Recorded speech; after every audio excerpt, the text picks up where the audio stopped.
Salt of the Earth, a program by Media Commission of the Catholic Syro-Malabar Eparchy of Great Britain.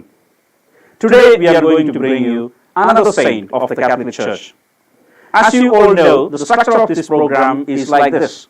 We will be presenting the life of a saint in the Catholic Church, and there will be 5 questions asked, which you need to send in the answers to us.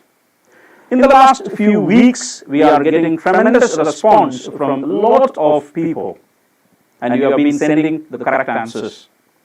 But unfortunately, the first respondent with all the correct answers get the prize.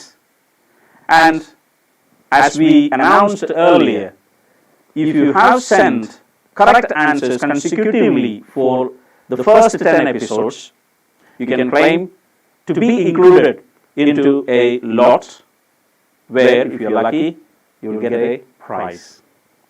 The last week's questions and answers were: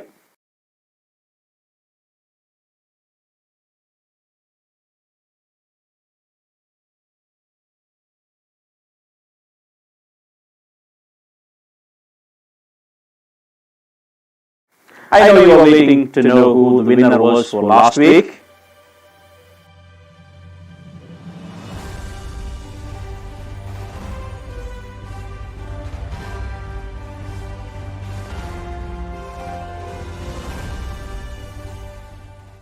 Hi, my name is Benedict Thomas. I find the Salt of the Earth series very inspiring. Hello, my name is Tom Thomas, and I think that this program is very interesting. Hi, my name is Kate Thomas, and I think this program would give a lot of insight. Great Britain Syro-Malabar രൂപതയൊരുക്കിയിരിക്കുന്ന Salt of the Earth എന്ന ഈ പരമ്പര ഏറെ ശ്ലാഘനീയമാണ്. വിശ്വാസമൂല്യച്യുതിയുടെ ഈ കാലഘട്ടത്തിൽ വളർന്നു വരുന്ന നമ്മുടെ കുഞ്ഞുങ്ങൾക്ക് ഇത് ഏറെ പ്രയോജനപ്രദമാകട്ടെ എന്ന് ആത്മാർത്ഥമായി ആഗ്രഹിക്കുന്നു, പ്രാർത്ഥിക്കുന്നു. Thank you. You know the format to send in the correct answers. The format is now showing on the screen, as you can see. Answer number 1, 2, 3, 4, 5, your name and the name of your mission. And the number to send the correct answer via WhatsApp is also showing here on the screen. Now it is time for us to listen to the life of a Catholic saint. Welcome to the brand new episode of Salt of the Earth. Today we're talking about an Indian saint, Saint Joseph Was. Father Joseph was born on April 21, 1651 in India, in a Goan coastal town called Benaulium. He had a Catholic upbringing, and later his father sent him to a school to learn Latin as a preparation for his priestly studies. Joseph made such rapid progress in his studies that his father later decided to send him to the city of Goa to the Jesuits College of St. Paul. After completing his studies with the Jesuits, Joseph entered the Academy of St. Thomas Aquinas for his philosophical and theological studies. In 1676, he was ordained a priest at a young age of 25. Ceylon, our modern-day Sri Lanka, was a strong Buddhist country at the time, but there were a large number of Catholics living on this island without a priest or a church. How the call to mission came to him, we do not know exactly. He knew about the misery of the Catholics of Ceylon and their complete abandonment. In 1658, the Dutch, being supporters of the Dutch Reformed Church and fearing that Catholics would support the Portuguese, began to persecute the Catholics, forbidding the practice of the Catholic faith within their territory. Joseph's heart was on fire to go and save the church in Ceylon at any cost. He presented his request to go to Ceylon to the ecclesiastical authorities, but he was asked to serve the abandoned Catholics of Kannara, which is the modern-day Karnataka in southwest India. Joseph lived in Kannara for 4 years. During that time, he gave shape to the Church of Mangalore, where he had arrived in 1682. He was 32 years at the time. He built churches and chapels in many villages. He opened a small school, appointed a catechist, and made provisions for the maintenance of the churches that he established. In 1684, Joseph made his way back to Goa. There he found a small community of Goan priests at the Church of the Cross of Miracles. He entered this tiny community and was elected the superior. Within a few months, 7 more priests joined the community and gave it new energy. This contiguous priestly community was the ideal group to work in Ceylon and restore the Catholic Church there. After a 6-month stay in the oratory, in March 1686, Joseph set out for Ceylon. In April 1687, after a year, he disembarked in Ceylon as a poor beggar. He was 36 then. Just to give you some background of how situations were in Ceylon when Joseph landed there, 29 years prior to his arrival, 120 Catholic missionaries had already left Ceylon, and the churches were closed or destroyed. In that 29 years, Catholics were isolated, no priest, no sacraments, no church. That's the point when Joseph came into Ceylon. Now, Joseph arrived in Jaffna.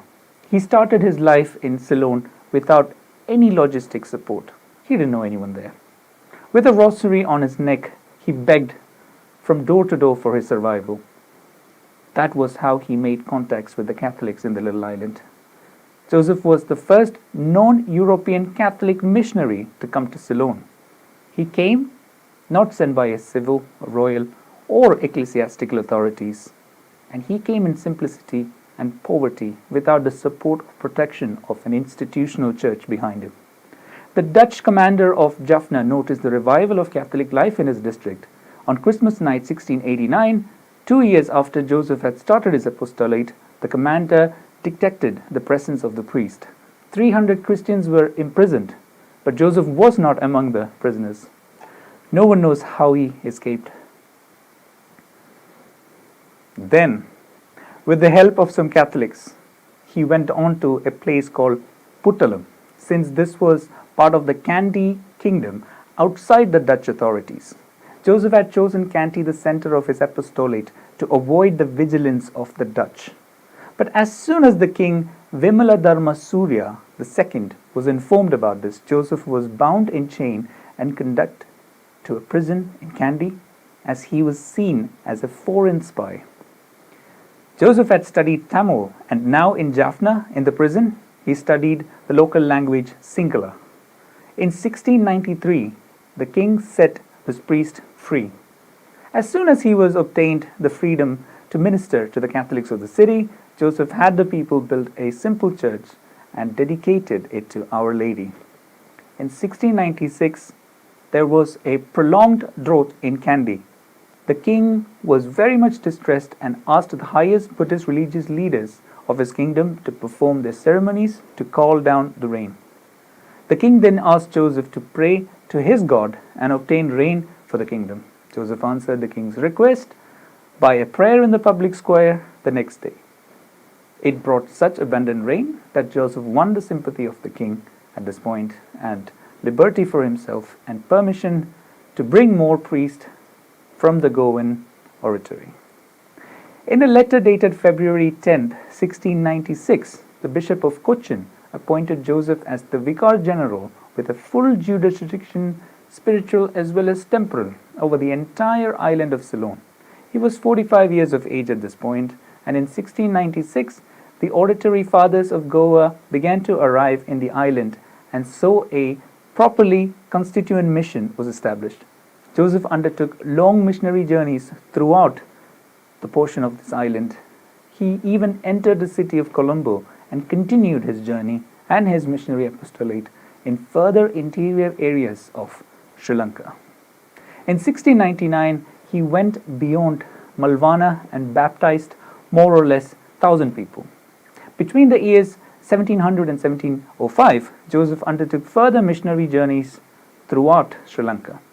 Today in Sri Lanka, 9 out of 12 dioceses comprise the area of these districts placed by Joseph Was. He was a truly inspirational figure at the time. In 1703, Pope Clement XI sent a legate who proposed to nominate Joseph as the Vicar Apostolate of Ceylon. Joseph humbly declined the offer to be the first apostolic vicar of Ceylon, but whether a bishop or not, Joseph administrated the church in the whole country as a bishop would have done it. Father Joseph died on January 16, 1711. He had spent over 2 decades untiring labor in the mission of Ceylon. He was 59 years old. He left a marvelous legacy with 70,000 Catholics, 15 churches, 400 chapels. He translated into Sinhalese and Tamil, the local languages, various beautiful prayers and catechism. After his death, his example and methods of apostolic work made him a continuing inspiration for the priests in Sri Lanka. Now let's look at what we have in place for St. Joseph Wes. Today we have a beautiful rosary. And the reason we have a rosary was already mentioned earlier.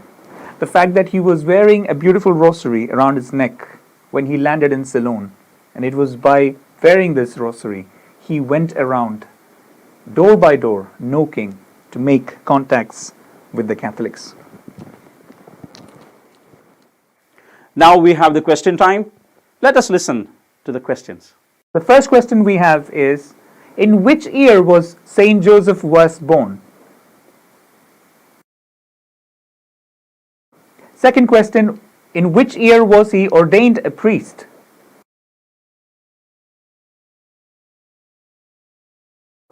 Third question, Ceylon is the name of which modern country?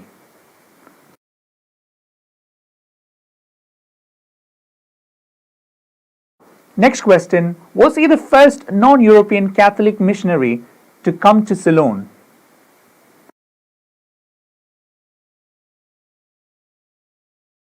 And the last question, how old was Saint Joseph when he passed away?